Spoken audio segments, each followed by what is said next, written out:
हमल ज़ाया करने का तरीका।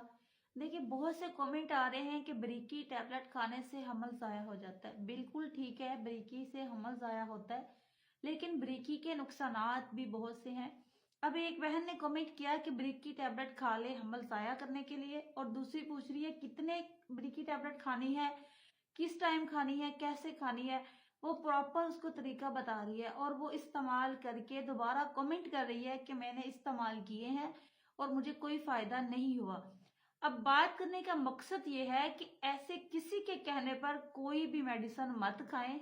अब मेरे कमेंट्स में, मेरे इनबॉक्स में यही मैसेज आ रहे हैं कि हमल ज़ाया करना है। तो प्यारी बहनों, सबसे पहले वक्फा किया करें, हमल ज़ाया करना ही ना पड़े आपको। दूसरी बात, अगर आप बरीकी खाएंगे तो इसके बहुत सारे साइड इफेक्ट भी हैं। डॉक्टर को चेक करवाने के बगैर आप कोई मेडिसिन ना खाया करें। किसी के कहने पर भी उठा के मेडिसिन खा लेते हैं। अब ये देखे ना, ये तो ज़ाया हो जाएगा, अगला बच्चा पैदा नहीं होगा, मजीद कोई प्रॉब्लम हो जाएगी। हाँ ठीक है, बरीकी से वाकई बच्चा ज़ाया होता है, लेकिन 1 से 1.5 माह का बच्चा ज़ाया होता है। इससे ऊपर बरीकी से बच्चा ज़ाया नहीं होता। ये हो सकता है कि आपको ब्लीडिंग होने लग जाए बहुत ज्यादा, और उसके बाद कवर ना हो, फिर आप लोग क्या करेंगे, आपकी जान को खतरा। ये तो आप कर रहे हैं, जो पहले पैदा करके रखे हुए हैं बच्चे, वो कौन संभालेगा? क्या उनको माँ मिलेगी?